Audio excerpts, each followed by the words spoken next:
Salut à tous, nous voici partis pour un nouveau tome, tome numéro 4, on va l'appeler comme ça.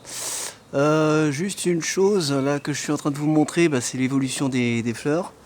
Il s'agit d'acacia en pleine floraison.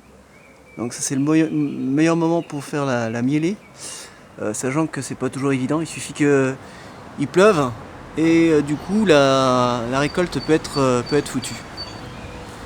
Par rapport à la saison, en ce moment, moi je trouve qu'il fait sec, il pleut pas suffisamment, c'est pas terrible.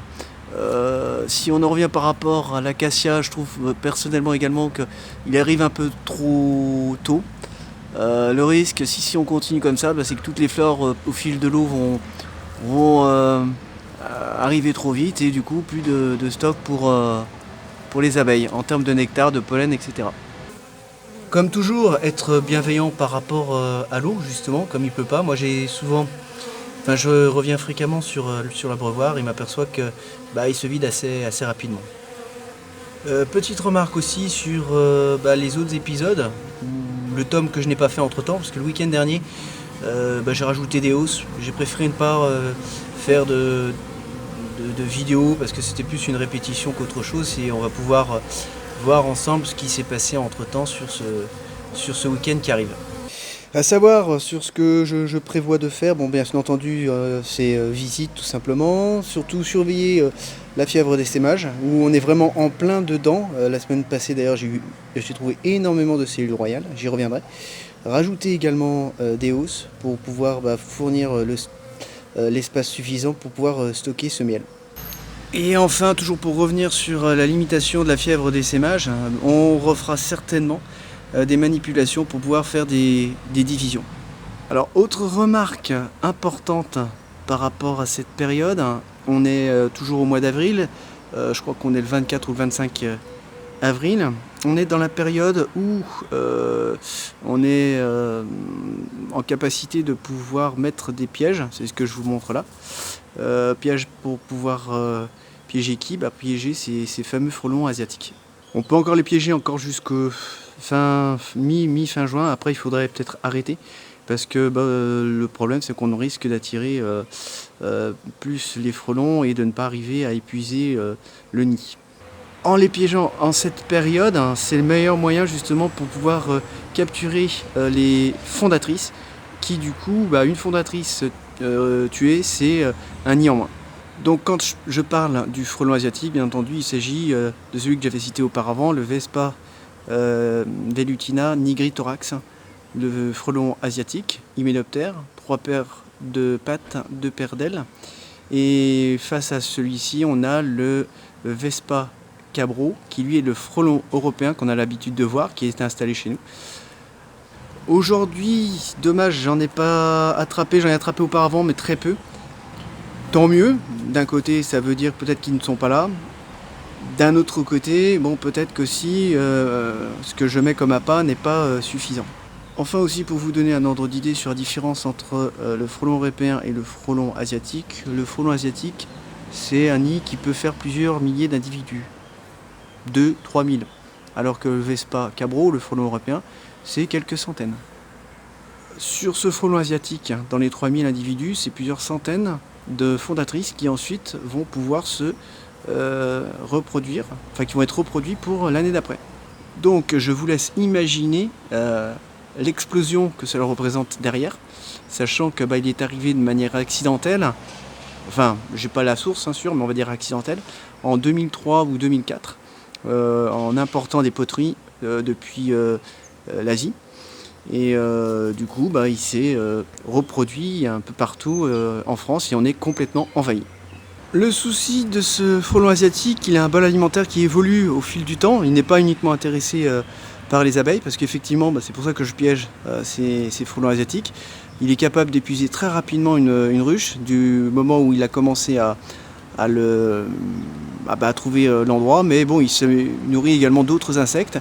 Il est même capable d'aller se loger ou de trouver des endroits comme les marchés parce qu'il est très friand de crevettes par exemple, mais également il est très friand de ce que vous voyez là comme appât, où c'est du cassis, du sirop de cassis avec du vin blanc et également de la bière.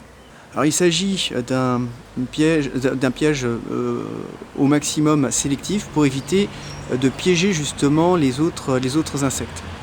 Alors rares sont les frelons asiatiques effectivement, enfin pas les rares, plutôt rares sont les frelons européens que je piège, ça m'arrive, sachant que je cherche pas du tout à les piéger parce qu'il est dans un écosystème chez nous et apporte un équilibre. Par exemple, le frelon européen peut très bien s'attaquer à une ou deux abeilles exceptionnellement, mais également il s'attaque à des moustiques. Alors que le frelon asiatique, arrivé en masse, a une force de frappe vraiment très importante et est capable de pouvoir exterminer une ruche complète très rapidement. Alors un autre sujet différent que je voulais vous présenter aussi également, il s'agit de renouvellement de cadres. Ça, ce sont des anciens cadres. D'ailleurs, on voit où il y avait une année anciennement. Bon, on voit plus exactement quelle année elle avait été utilisée. Je l'ai gratté, vous voyez qu'il est complètement propre. Et je l'ai flambé également. Donc le but maintenant, c'est de pouvoir, d'une part aussi les récupérer.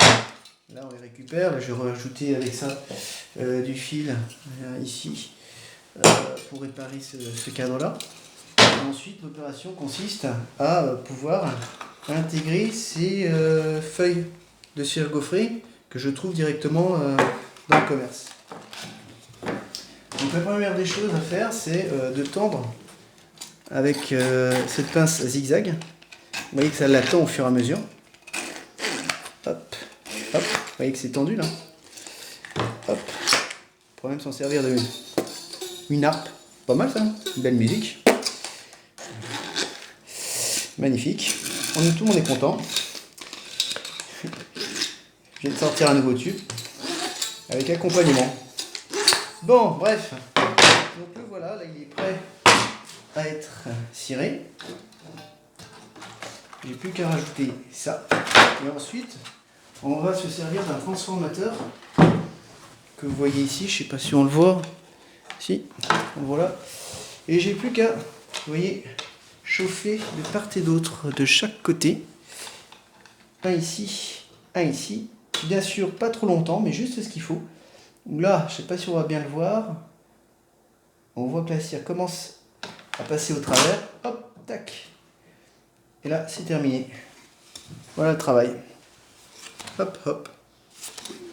Alors, il y en a avec une burette aussi. Ils mettent un filet de cire ici pour que ce soit mieux fini. Moi, je le fais pas. Après, bon, chacun sa méthode. Chacun fait comme il veut.